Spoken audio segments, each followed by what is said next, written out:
بسم اللہ الرحمن الرحیم۔ السلام علیکم۔ رسول اللہ صلی اللہ علیہ وآلہ وسلم نے فرمایا، قیامت کے دن میں اپنے رب سے شفاعت کی اجازت چاہوں گا، مجھے اجازت ملے گی، میں سجدے میں گر جاؤں گا، پھر اللہ تعالیٰ فرمائے گا، اے محمد اپنا سر اٹھاؤ، کہو سنا جائے گا، مانگو دیا جائے گا، شفاعت کرو قبول کی جائے گی۔ میں عرض کروں گا، اے میرے رب، میری امت میری امت۔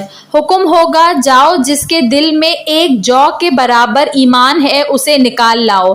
میں جاؤں گا اور ایسا کروں گا، پھر لوٹ کر آؤں گا، پھر اللہ تعالیٰ کی حمد بیان کروں گا، پھر میں سجدے میں گر جاؤں گا، پھر اللہ تعالیٰ فرمائے گا، اے محمد اپنا سر اٹھاؤ، کہو سنا جائے گا، مانگو دیا جائے گا، شفاعت کرو قبول کی جائے گی۔ میں عرض کروں گا، اے میرے رب، میری امت میری امت۔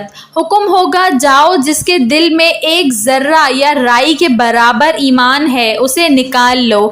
میں جاؤں گا اور ایسا کروں گا، پھر لوٹ کر آؤں گا، پھر اللہ تعالیٰ کی حمد بیان کروں گا، میں سجدے میں گر جاؤں گا، پھر اللہ تعالیٰ فرمائے گا، اے محمد اپنا سر اٹھاؤ، کہو سنا جائے گا، مانگو دیا جائے گا، شفاعت کرو قبول کی جائے گی۔